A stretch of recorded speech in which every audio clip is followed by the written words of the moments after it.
Welcome to episode 5 of the Slightly Serious Sign Podcast, voted the #1 sign podcast in the United States by Laminacore, our friends in Canada. Don Long, the most famous person in the corrugated market. So thank you, Don, for voting us #1. But we got a special treat for you today. So this is our first guest on the Slightly Serious Sign Podcast. We couldn't think of a better guest to have. Mainly because he's kind of a true Michigan guy. He might not have been born in Michigan, but he's a true Michigan guy. The reason I know that is he pulled up here in his convertible on a 60-degree day. And that means we know you're from Michigan because that's what we do over here. If that had been California, no, you'd have had your winter coat on, bundled up, heat on. And I know that for sure because I've been out to California. I met Nick from Montroy out from California, and we showed up. It was 85 degrees on. He had a flannel on. And that's not a lie. That is exactly what he does. And if it's 85, he's cold. Tim pulls up in a convertible. But anyways, this is Tim Randall. He's been our rep for Allanson for 30 years or more. But we're going to get into some stuff with him. And we're just going to start right out. And Tim, what's your history? Sure. How'd you get into this business? Well, I appreciate that question. And I was a blueberry farmer about 40 miles south of here in a little town called Bangor. And my dad sold transformers for a company called Jefferson Electric. We're talking about 45 years ago. Easy. My memory's shaky. I'm getting old. But anyway, he convinced me to open up a neon plant in my garage. And it was fun because I'd drive up here and get my sign supplies. And Rick Mancham was there. It was Harold Sr. at the time, not Harold Jr. It was actually both of them. And their kitchen was up above the warehouse. It was on Leonard Street way back in the day. And it was fun. I'd go up and sit with them in the kitchen and have a Diet Coke or whatever and visit. Wensco closed down from noon until 1 o'clock. I couldn't. So if I showed up then, I had to go up and have lunch with Senior and Junior. But anyway, so I learned how to bend tube. I was about 5 years. I did some wholesale work up there. I sold a number of the companies in Grand Rapids. And then Gerber came out. And my dad went from being a salesman for Jefferson to being a salesman for Gerber and other companies. He started becoming an independent rep. So at that time, he got real busy real quick because Gerber was exploding. And he said, hey, I know you like bending too, but how about you come and sell with me? So I did, and moved to Chicago then for a few years and then down to St. Louis. But I've represented many companies over the year. I've always been an independent rep. EGL, Voltark, Spraylet, Axo, just Cooley, the list goes on and on, Chromatic. So for you old timers out there, you recognized every single name he just said. If you've been in the business, you guys just recognized every single name. If you didn't recognize that name, yeah, you're probably under 30. Well, and actually, it wasn't Axo; it was Wyandotte Paint, and it was owned by a small company, and then Axo bought them. But just a lot of transitions. But I've always enjoyed being an independent rep, and still do to this day. Right now, I'm down to just Allanson as I'm kind of slowly moving out of the business, but I enjoy working with Allanson. So speaking just about Allanson, we're talking about the speed lamps. That's what we wanted to talk about today. So kind of what sets those apart from, the other stuff that's in the LED market right now? Yeah, absolutely. When you go to retrofit a sign in the field and it's got it's got fluorescent bulbs on it, you have a few options. You can bring LEDs and mount them on the back of the sign if it's a one single face sign. You can put LEDs on a stick and use the sockets just to hold that stick in place. You can use a product that is pre-made with the LEDs on the stick. So there's a lot of options. But what's so nice about speed lamp is with all those other options, you need to use a power supply. And they tend to be relatively power supply hungry, so like an 8-footer or 2 8-footers need their own power supply. So in a big sign, you've got a lot of power supplies, and that's a lot of work tying those in, So with the speed lamp, the beauty of the speed lamp is you take the existing ballast that's there and the primary power that's going to that ballast, you take that right to your sockets, you remove the ballast, and then you just plug the speed lamps in. So the cost of it up front might not seem like a saver, but it's very economical when you look at the time spent changing it out and the time in the sign. And And what another really nice thing about speed lamp is they're designed to be at the same angle that the lamps were. Like a lamp, obviously, it's got 360 degrees, but I've never had anybody come back and say we had shadows or it didn't light as bright as the lamp did, because it really was engineered to replace a high output sign lamp. So we talked about, you just talked about all the companies that nobody's ever heard of for new people. Can we also talk about for new people how nice it is when we're talking about speed lamps compared to doing like old school neon or even fluorescents in terms of for sure. just weight alone? Well, that's the weight was incredible. A transformer versus a power supply is ridiculous. The cost as well, but the other two really big things that distinguish LEDs from neon, and again, I grew up as a tube bender, so I'm still partial neon. I love neon.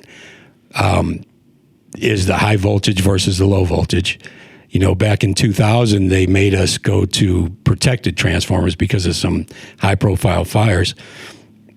At that time, it was a nightmare for like 3 or 4 years because they kept on tripping when they shouldn't. They were very sensitive. I think most all of us have gotten past that, but that was a huge change. It made LEDs even that more attractive. And then the breakability of lamps and neon glass. And then on top of that, there's the skill needed to create a neon sign. You know, again, I love neon. I love neon tube benders. But man, when you can hire somebody to put LEDs in a channel letter, the manufacturers, it's a hard justification, especially when it's going behind plastic. I mean, I still see some beautiful open channel letters done with neon that look super. And we've got some neon alternatives, you know, and they're fine. Neon's still neon, though. But if you're putting a plastic face on it, nobody knows if it's neon or if it's, you know, whatever it is, LEDs. So the ease of use, the dependability, although neon's awfully dependable, you know, if it doesn't break, the longevity of neon is impressive. But yeah, so many changes from that that make a lot of sense. When LEDs first came out, it was easily $30 to $40 a foot for white that looked, frankly, like trash. If you lit one up next to a good white today, they were a joke. And people bought them, though, you know, just because it was such an attractive alternative to... Yeah, we talked about it earlier because I remember when Sloan used to come on the reel, and it was like $7 a module. And not only that, they didn't think the reel through. So when you started pulling that reel, if it got tangled, you're screwed. We just ripped the reel apart and throw it across the floor because that was the only way. But yeah, I remember when there was like, because we sold them by the each. Yeah. And people would buy like 7. And it was like $49. I'm like, right. Why aren't they doing neon? Right. Like, this is never going to take off. And then as you saw them get lower, it's like, oh, okay. I see what they're going. But yeah, you're right. Remember they had yellow, white, red, blue, and they were all like just as dull as can be. Well, Allanson makes a great LED, but when we first introduced it, I wish I remember what year it was, but it was a long time ago. Each of ours had to plug in together. So we weren't even on a reel. We were plug and play. Each LED plugged into the next one. Was yours the one where the wire had to go through at one point? Because remember remember they had one that you had to run the wire all the way through the thing, and that's how they were powered? I wish I remember who that was, but yeah, I do remember that, but that wasn't us. But you guys too, I think all distributors early on cut by the each because it was the only way, unless somebody's going to buy a whole reel. Yep. A lot of... we all had to sell it by the each. And the poor guy that got the end of the thing, like he needed 9 each, and he got 9 each, not 9 in a row. Like he got 9 each because they're so tangled. Like they literally had individual ones. Okay, he's got 9. There's 9. You literally wire nut each one together. Yes, exactly right. Like it was a nightmare. I think. Especially people just getting in now, especially people just getting into electrical.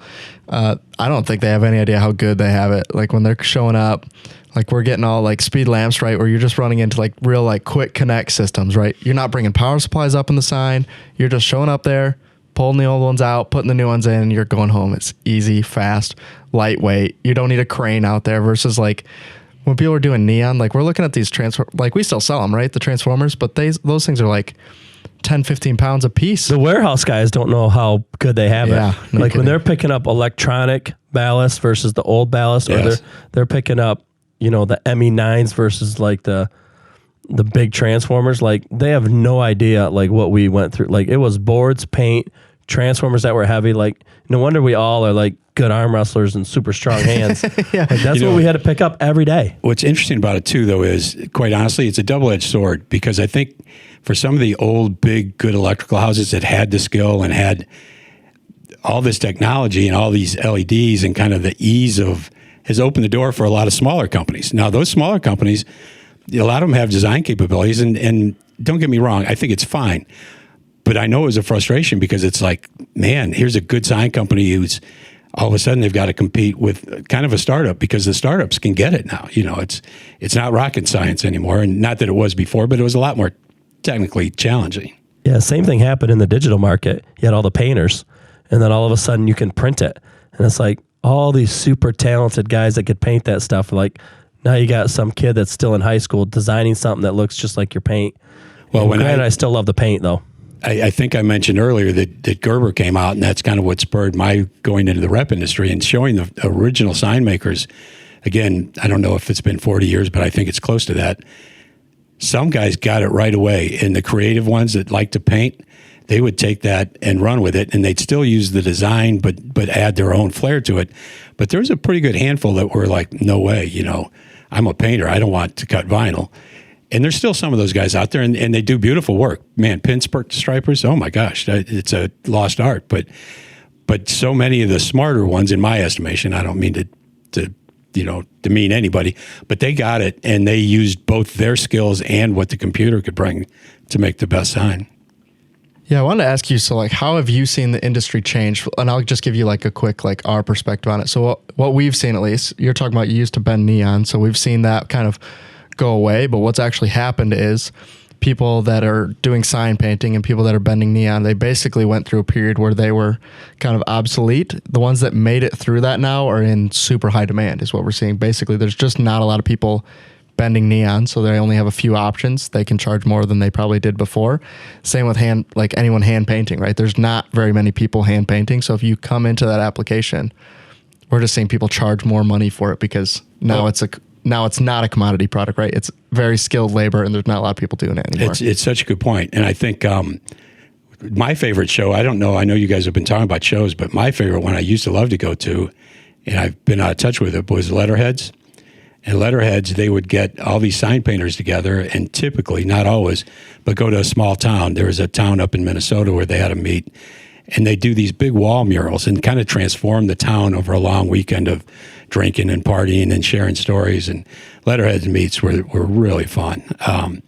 But yeah, it's changed so much. And I think I appreciate what you said, Tyler, because I think it's brought the high-end skills in more demand. And obviously, there's not a huge market. It's more of a niche market. But those guys are doing well, the ones that were able to stick through it and can still bend glass. I get asked all the time, do you know of a good tube bender? It's like, sure, but there's only a few of them, one in each town maybe now. Yeah, we see them. I mean, they obviously come in here, and they're a funny breed. They remind me of like the new styles, the rap guys.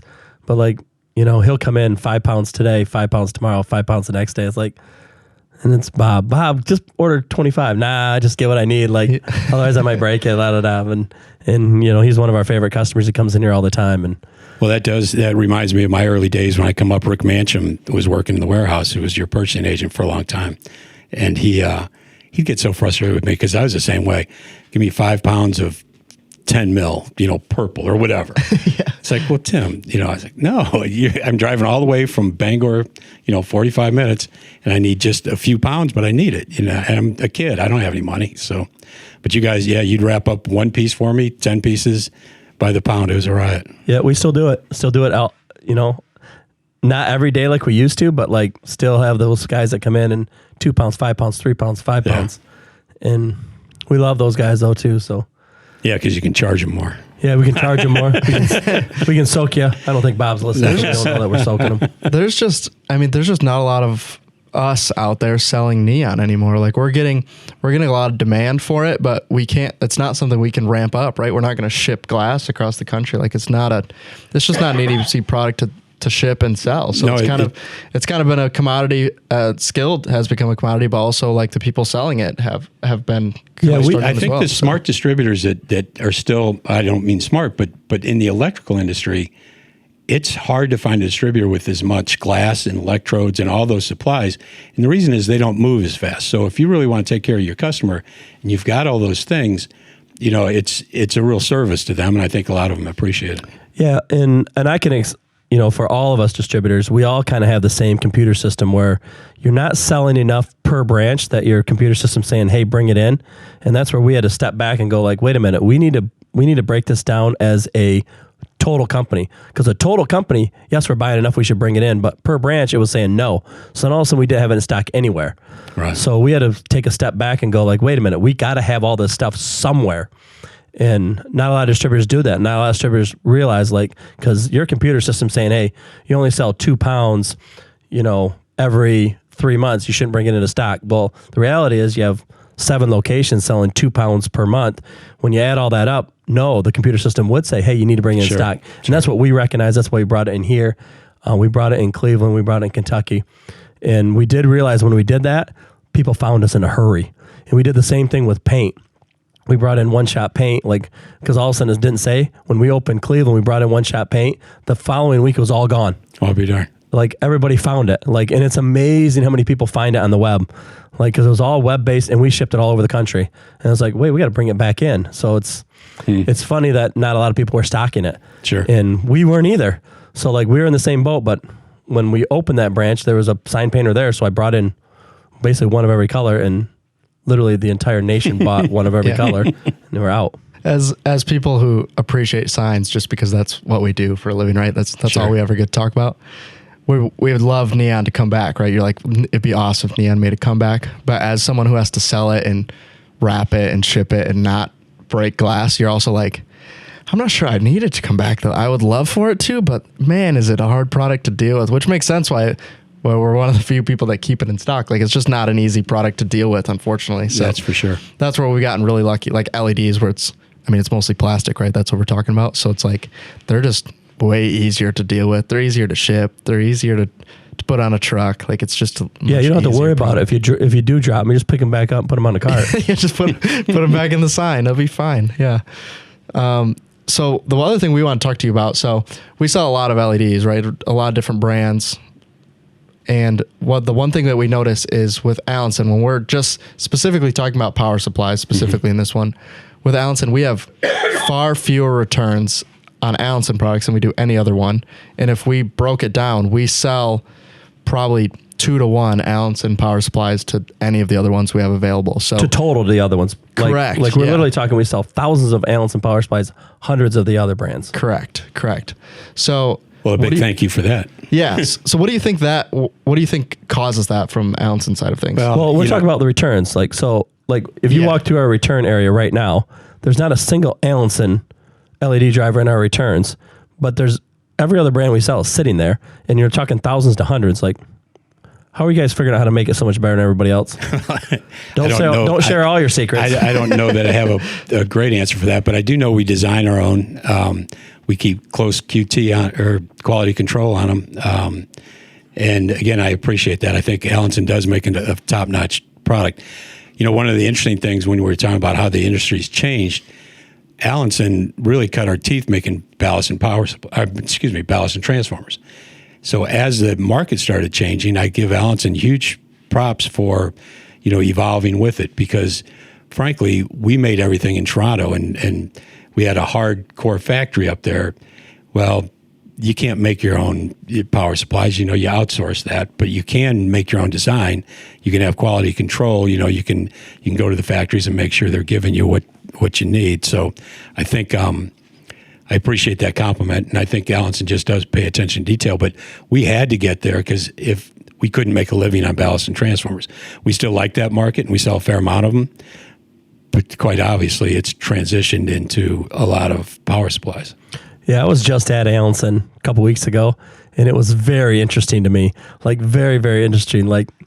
I thought the most interesting part is, we've all, because when we first had to return transformers, you had to pop the lid off or whatever. Right. And you always saw like that, I don't know if it's tar or whatever. It is. And then you always seen these little gritty things. Like, what is all that little gritty things? And then when I'm there and the guy has like that little scoop and he's dumping gravel or sand or whatever in the top, it was just like, wait a minute, this is happening right here. Like, that's what that stuff is. And like, as someone that's seen them forever, I'm like, they're literally doing it right in front of me. Like exactly what I've seen forever. It was very interesting to me, like just to see the factory, even the ballast with all the different cords, the guys pulling them all. It's amazing. Yeah, it was amazing what they do there. I always love going through the factory, and even though a lot of it's transition, we still make a lot of product at Allanson. And to see them winding the windings for a transformer or ballast. Yeah, that was cool too. That was really, like, I talked about it, I think, in the previous podcast. Like, it was interesting to say the least, and see some of the equipment. Like, it was old school. Yeah, it was old school, and it was just like, holy cow, this is how this stuff's done. Yeah. And like, especially when you've been handling them forever, like, it was just like, oh, this is pretty neat. Like, Tony and I were both like, we didn't want to leave there. Yeah.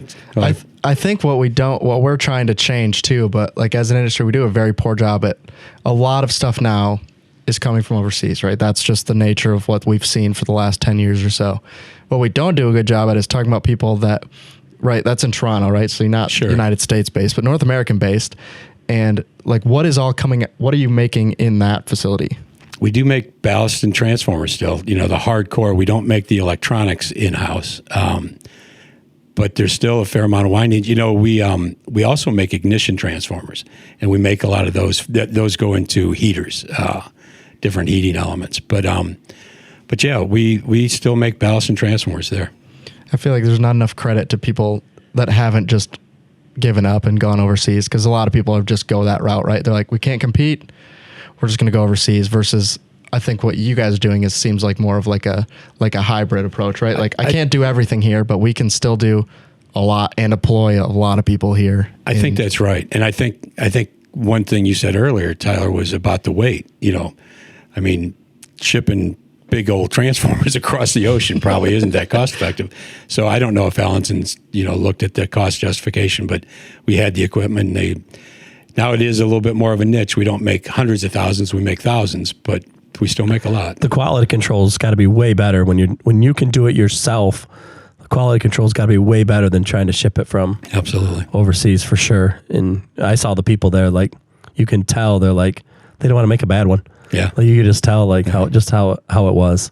Yeah, I think what we think, at least when we talk about lack of returns, is one of the big differences is I think you guys touch every product that before it gets to us, right? I think some companies they might have a headquarters here, right, in the States somewhere, but what's really happening is they're coming from overseas in a box, and then they're putting that box on a pallet, and then we place an order, and they take that box and they put it on a skid and they ship it out to us, and nobody ever looks at the product, right? Sure. They might be doing quality control overseas. They have that, like some of them I'm sure do, but it seems like Allanson is taking more of a specific, like very hands-on approach to it. I appreciate that, and I think it's true. We do take a good look at the quality.